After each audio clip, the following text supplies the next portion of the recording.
So I get asked all the time, Jimmy, how did you quit your job? How are you able to work full time from home now? How do you get in some of the videos with guys like Tony Horton, and you get to hang out with some of these really amazing athletes? And really, it comes down to a series of saying yes, breaking some personal patterns that were horrible in my past, and also surrounding myself with some amazing people that I wanted to be like. And it really all started back in high school and college. I was a huge athlete. I loved running and sprinting and really just challenging myself to do whatever I could. And then when I graduated college, I got my master's degree in architecture. I thought that was my path. That's what I'm going to do. I'm going to be a designer, maybe a famous architect one day, and have buildings where I can walk up and say, look, I did this. This is my design. And everything was falling into place for me. It was amazing. I graduated, top of my class. I got a dream job out in Los Angeles, California. Where else do you want to be? And I had an amazing girlfriend at the time who I thought I was going to marry. And we moved into this just dream apartment out in Marina Del Rey. If you've ever been there, it's a beautiful area. Water on all sides of us. And I still remember some of the first nights thinking, man, I made it. When I heard the boats just kind of clinging, all the metal hitting the masts and the water, I said, wow, this is a dream. I'm living it right now. And everything was going great. It was about a year into it later that 2009 hit and the economy kind of busted. And my department, this three-man department, which was amazing, I had tons of potential growth, people started getting laid off. A guy was there for 11, 12 years. He was the first to go. And from there, it was just a series of hundreds of people getting laid off. And I still remember the one day I wasn't feeling too confident. I walked in and my boss came over, asked me about my projects, and said, take a walk with me. And I knew it right then and there. I knew that I was going to get laid off. That was it. And they took me to a little room, and they explained the entire thing. They said, you're being laid off, and here's thank you for your service.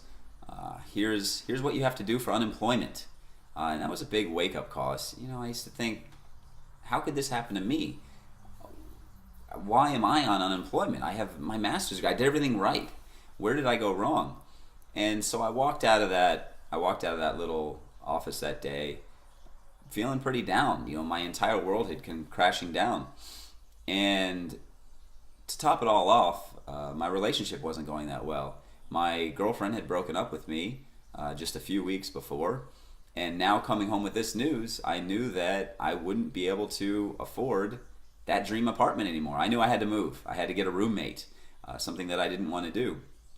And how everything I thought was in place, my puzzle had just really come crashing down, and it was a really tough time.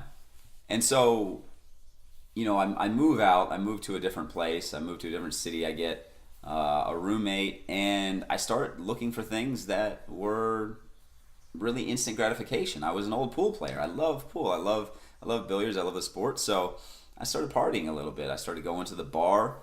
I would start, go to the bar at 4:00, start drinking, playing pool with some friends, and it was providing me a happiness that I needed in my life. People seemed to like what I was doing, and they liked to be around me, and it was fun. So I would spend the beginning parts of my day going on Craigslist, going on Monster.com, trying to find jobs, and then the rest of my day would be going and filling a void, which I didn't realize was there, a happiness thing of just getting this, hey, I can drink and kind of get the high from that, and then I can be around people in the bar that are doing the exact same thing. But I lost myself. I didn't have any goals. I was just doing this. And about a year of this went by until I realized that my account was depleting. I didn't have any money. I was getting unemployment still, which I felt horrible about.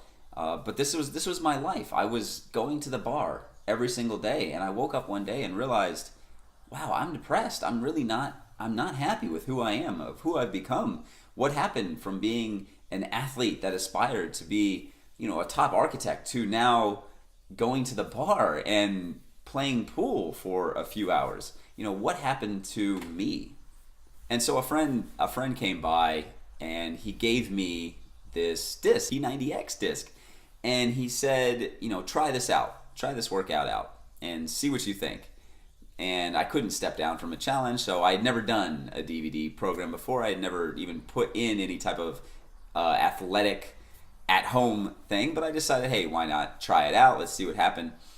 And something happened to me that day. It was interesting. I saw this guy Tony Horton on screen. He was who I wanted to be. I wanted to be this fit, fun, funny guy who inspired other people, who actually made a difference in the world.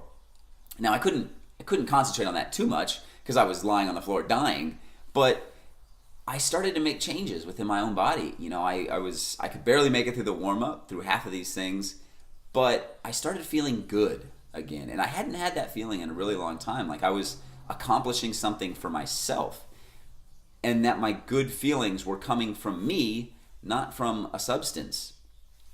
And I really liked that. And after that, I dipped into the Kool-Aid too. I kept seeing the Shakeology commercial.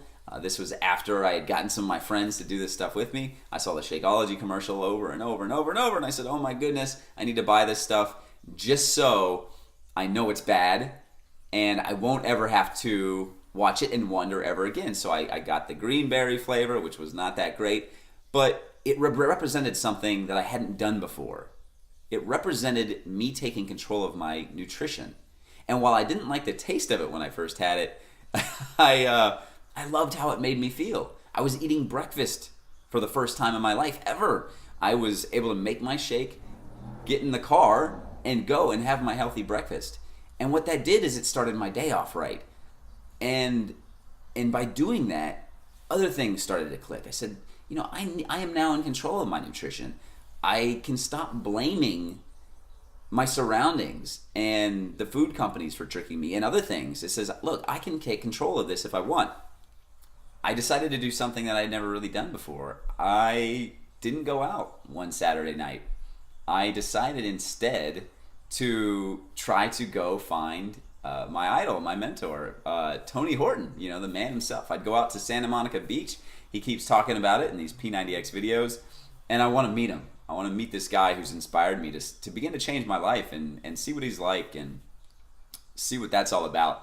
And I was scared, but it was a huge mental shift for me to actually say, hey, I'm not going to go do my typical thing this Saturday night. I'm not going to go out drinking with my friends and playing pool. I'm going to do something different. I'm going to break a pattern of mine. And so I go out in the morning and I kind of hide in if you know Santa Monica Beach, I kind of hide back by the stores, and I'm kind of eyeballing everybody and seeing, what's he look like, what's going to happen here. But I saw a bunch of people wearing these P90X hats and bags, and no Tony Horton. But I built up enough courage to go over and just say hi to these people, and I was entirely intimidated. And I go and say hi. I say, hey, is this the crew that works out with Tony Horton? Are these the people? Are these the guys? And they kind of look at me kind of funny, saying, well, yeah, we do that every now and then. And I said, well, can I join you? And it was really nice because they said yes. I joined them and I started to learn. I started to kind of just feel their energy. And it was something that I hadn't felt in maybe forever.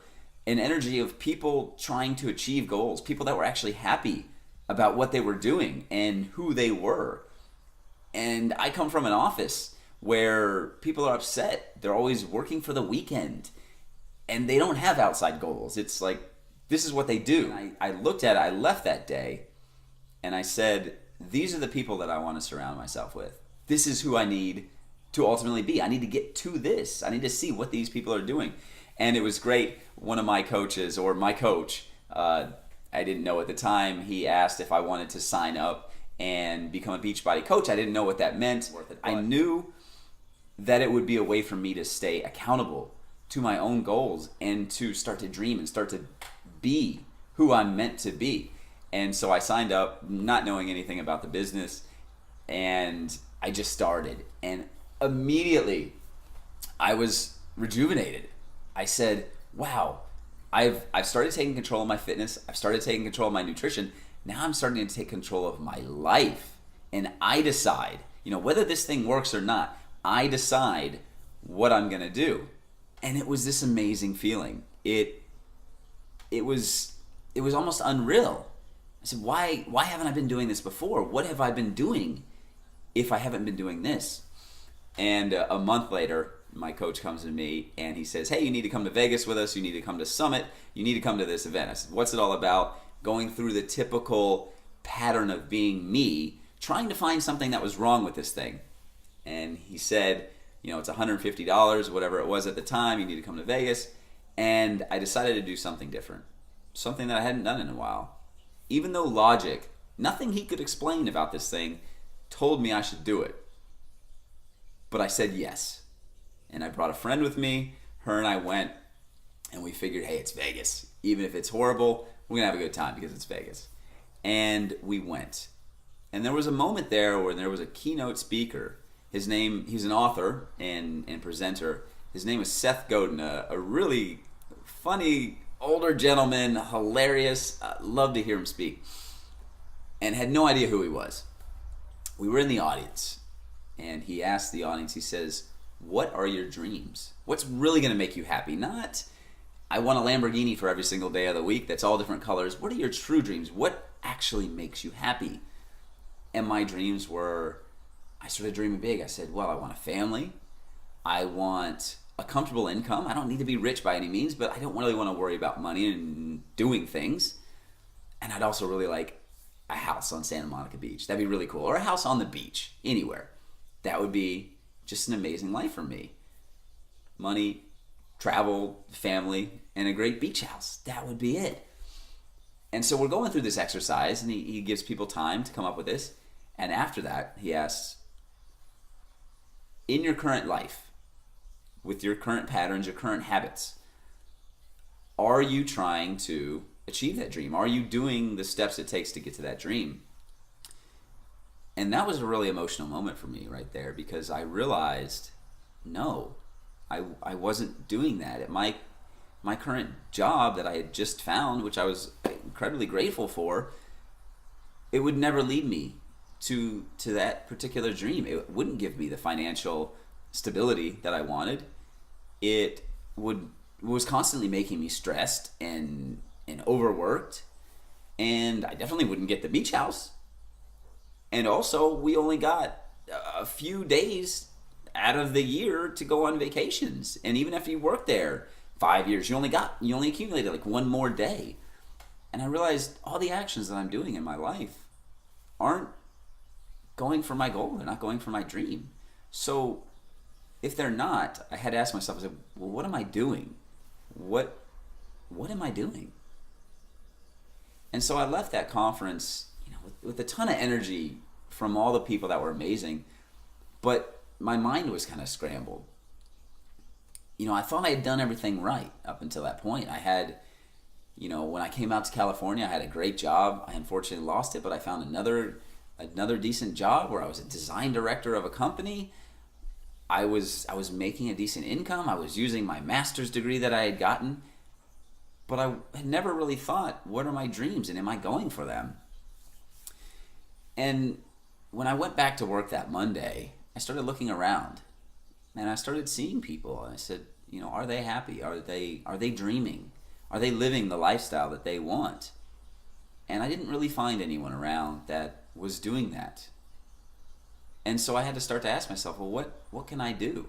So I started to work harder at my Beachbody business, because I knew that at the very least, that was an opportunity to live that particular lifestyle. I saw other people doing it, and I don't think they were any smarter than I was. This is a learned skill that I could do. So I started to work it more. I started to follow other Beachbody coaches. I started to be inspired. I started to surround myself with the people that were doing it. I learned this quote at a Super Saturday. It says, success leaves clues. So I said, oh, that's really interesting. I'm going to find successful Beachbody coaches, and I'm going to pick up their clues. I'm going to do it. And, years passed. I started to begin the business. And, well, actually, about 6 months later, I finally made the decision to fire my boss. I was shaking when I wrote my resume letter, or not resume letter, my termination letter. My 2 weeks, I was giving notice. And I still remember walking in to his office. I mean, it was scary because I was quitting this lifestyle that I had built up really in my mind and educationally my entire life to go for something that was on the unknown.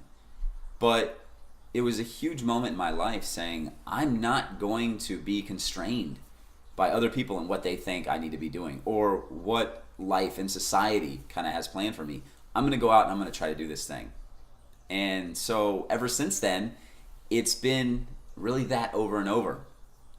It's saying yes to opportunities that are a little scary. It's breaking patterns and habits, daily things, patterns in my head, patterns that I do, actionable steps I take every day to try to become who I want to be, to try to live that dream. And it's also surrounding myself with people that are doing it, people that I want to be like in any aspect.